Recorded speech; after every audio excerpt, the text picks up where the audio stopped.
अस्सलाम वालेकुम नाज़रीन, मां आहियां शुएब अली उमरानी ऐं तव्हां ॾिसी रहिया आहियो BR टाइम न्यूज़। सभ खां पहिरियां शामिल कंदासीं हीअ report.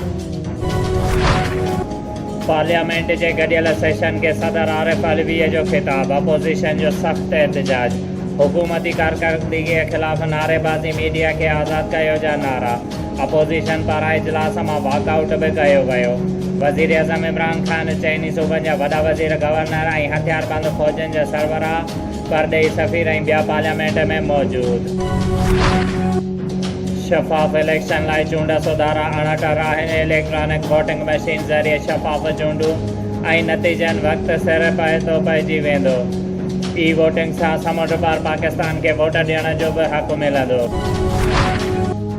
Pakistan media development authority bill ख़िलाफ़ समूरे मुल्क मां आयल सहाफ़ियुनि जो ॿिए ॾींहुं बि पार्लियामेंट हाउस इस्लामाबाद अॻियां धरणो जारी।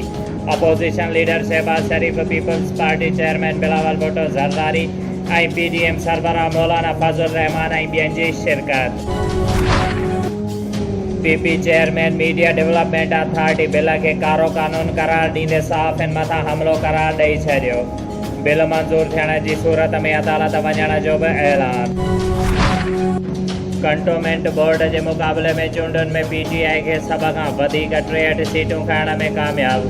नून लीग 59 सीटुनि सां ॿिए नंबर ते ऐं आज़ाद उम्मीदवार 52 सीटुनि सां 3 नंबर ते। PP 17 ऐं MQM 10 सीटियूं माणियूं। जमायत इस्लामी 7 जॾहिं त सिंध में पीपल्स पार्टी ऐं PTI 14 सीटुनि सां बराबरि। पंजाब में नून लीग 51 सीटूं माणे पहिरें नंबर ते रही। PTI जूं 28 सीटुनि सां ॿियो नंबर। पीपल्स पार्टीअ जो हिकु बि उम्मीदवार सोगारो न थियो। KPK में PTI 18 सीटूं खणी मैदान मारे वरितो। बलोचिस्तान में आज़ाद उम्मीदवारनि खे 4 ऐं PTI खे 3 सीटियूं मिलियूं। मोहम्मद ख़ान भट्टी सहाफ़ियुनि सां ॻाल्हाईंदे चयो त जीअं त मुंहिंजो पुटु वक़ार अली भट्टी 4 ॾींहंनि खां गुम थी वियो आहे, जंहिंजो दिमाग़ी तवाज़ुन दुरुस्त न आहे, त महिरबानी करे जंहिं बि दोस्त खे मिले त अवैस करनी मस्जिद VIP रोड बंगवार कॉलोनी नवाबशाह में पहुचाए वञे। बिरिया रोड शहर ऐं बहिराणे जे ॻोठनि में कचो शराब जो आम विकिरो। केतिरियूं ई भठियूं क़ाइम, कचे शराब जो विकिरो आम थियण लॻो। शराब सस्तो हुजण जे करे काफ़ी माण्हू वापराइण लॻा। कचे शराब जे विकिरे खे रोकण लाइ सियासी माण्हुनि जो आशीर्वाद।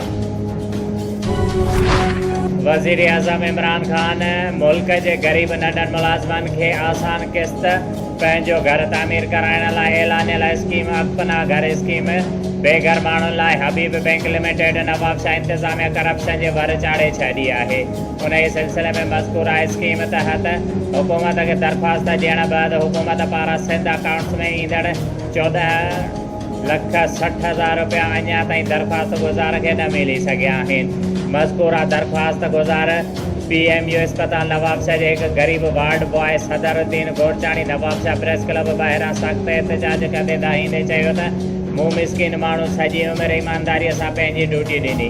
मुंहिंजो ख़्वाबु आहे त मां पंहिंजे बचनि जे सिरनि मथां पंहिंजे छिताई घर हुजे, पर होश पता कंदड़ महांगाईअ में मूं लाइ घर वठणु अॼु ॾींहं ताईं मुमकिन न थी सघियो आहे।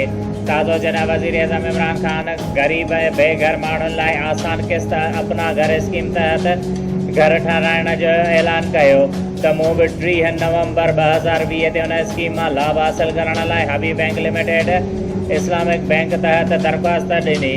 समूरियूं घुर्जूं पूरियूं कयूं ऐं नेठि 7 मई 2021 ते मूंखे बैंक पारां 14,60,000 रुपया कर्ज़ मंज़ूर थी मिलण जी आगाही ॾिनी वई। मां जॾहिं हबीब बैंक में वियुसि त नवाबशाह में मार्केट रोड ते वाक़िअ ब्रांच में पंहिंजा मंज़ूर थियल पैसा कढाइण वियुसि त पहिरीं सट मां मूंखां कागज़नि में फाज़ाइण जी मद में 5,000 रुपया, चालान वग़ैरह जी मद में 1,000 रुपया ऐं ॿिया 80 रुपया वरिता हुया, जेको मूंखे चयो त अव्हां जी जॻह ख़रीद कयो त असांखे अव्हां जा पैसा ॾींदासीं। उन ई दौरान मुंहिंजे माहवार पघार मां 20,000 रुपया कटौती कई वई ऐं मूं मिसकिन ऐं नंढे मुलाज़िम खां कर्ज़ जी रक़म मिलण खां पहिरियां ई तक़रीबन 30,000 रुपया उगाड़िया विया ऐं मुंहिंजे कर्ज़ मंज़ूर थियण खे 4 महीना गुज़री वञण बावजूदि मूंखे 1 रुपयो बि न ॾिनो वियो आहे, जंहिं ते हुन आला इख़्तियारनि खां मुतालबो कयो त इंसाफ़ कयो वञे। शुएब अली उमरानी खे ॾींदा इजाज़त। वधीक ख़बरुनि ऐं अपडेट्स लाइ ॾिसंदा रहो BR टाइम न्यूज़।